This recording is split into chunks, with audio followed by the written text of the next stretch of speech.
Alright, little update. I wanted to actually wait to do this video until I got the reamers here to ream the barrels out, but I just got an email. They're finally shipping them out. Looks like they probably won't actually ship out until Monday, which means it'll be Wednesday or Thursday before they get here.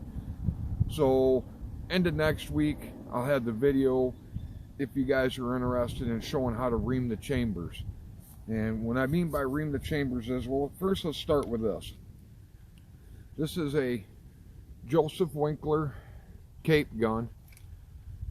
This one was made about 115 years ago.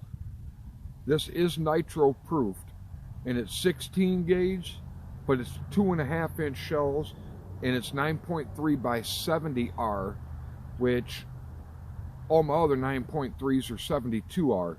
The only difference between the two is that the 9.72 R is about 1/4 of an inch longer, the brass, than the 70. Other than that, they're exactly the same. They actually operate at the same pressure, everything. So reaming this out to 9.3 by 72 R is not going to hurt anything. Same thing with reaming the chamber for the 16 gauge 2.5 to 2 3/4.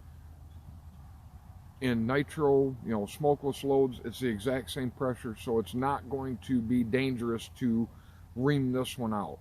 This is a under lever. You flip this lever out and it breaks down. I got this gun really cheap, and the reason why I got it so cheap was I had to do a lot of work to this. First of all, the bottom rib, somebody resoldered it. And when they resoldered it, they kind of warped the rib a little bit. They didn't get all the solder. You can see it there. I did rust blue this, but I didn't do it like super dark. I wanted to still keep it looking old.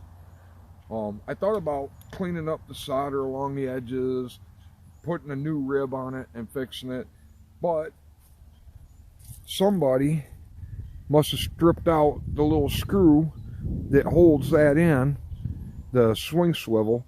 So when they drilled it out, they drilled it all the way through, and then they must have screwed it in and then mashed it over. There's no way for me to fix that, if you can see that right there. There's no way in the world I can fix that without putting a new top rib on it and all that, and I'm just not going to do that. I'm going to make this a really cool truck gun. It's got a ton of engraving on it. Pretty much the whole gun's engraved. And because somebody that didn't have the knowledge to gunsmith one of these gunsmithed it, now to me there's no way to put it back to original and make it look 100% original. That's why I'm going to rechamber the chambers. That's why I'm going to use this to throw behind the seat of the truck when I'm out cruising the fields and stuff, and I'll have a pretty cool truck gun. One of the other things was, and this is very common and people don't know it, but when you cocked this front hammer back, or this right hammer back, it wouldn't stay back. It was like the trigger was pulled. I knew as soon as I read the listing on it what it was. This wood shrinks over time, and people take them apart to oil them and that, and when they tighten it up, because the wood shrinks, the triggers were sitting further in, and it was tripping this hammer. So it was basically like the trigger was pulled all the time, because it was just putting enough pressure on the sear for the hammer to not stay cocked. That was an easy fix. I just glass bedded in there, and then tightened everything up to where it should be, let it dry. Now it's great. I did have to rehook the barrel because it was pretty sloppy, and what I did is I soldered a new shim in here, 9,000 shim, and I soldered it, and that set the barrels back to where now it locks up tight and it'll headspace perfect, which really headspace wouldn't have mattered because I'm rechambering anyway, so I got to reset the headspace. But like I said, I picked this up because it was loose, meaning it needed to be rehooked. You couldn't shoot it the way it was. The headspace was too far out. The hammer wouldn't stay cocked back. And then somebody did some home gunsmithing on it that didn't know what they were doing. Luckily, the bores in this thing are really shiny, the rifle bore and the shotgun bore. So this should be a really good shooter. This is super light gun and super small. I mean, this is 16 gauge and 9.3, and I mean, this thing is like the size of a little 20 gauge. I mean, you can see there how thin the barrels are.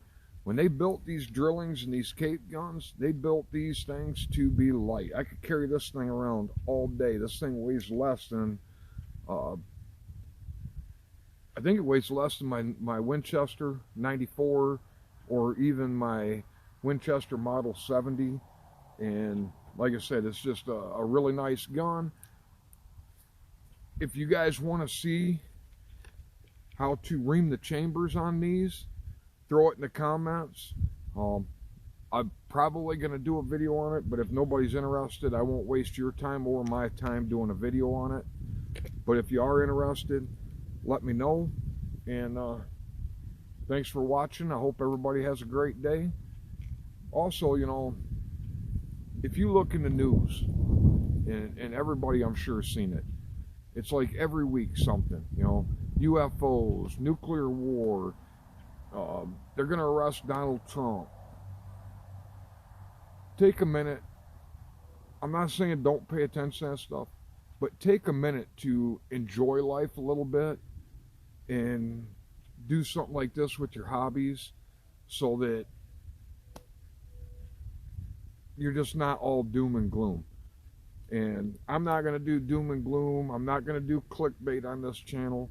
This channel is all about guns. If you want to talk politics or something like that, that's on my political channel. But this is just strictly guns. Right now, I'm into these old guns. My mood next week might be AR-15s or SKSs or AK-47s. I'm just doing videos on whatever I'm in the mood at that time on.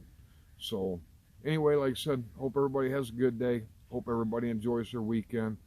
And if you're interested in seeing how to ream a chamber and that, let me know in the comments. Thanks.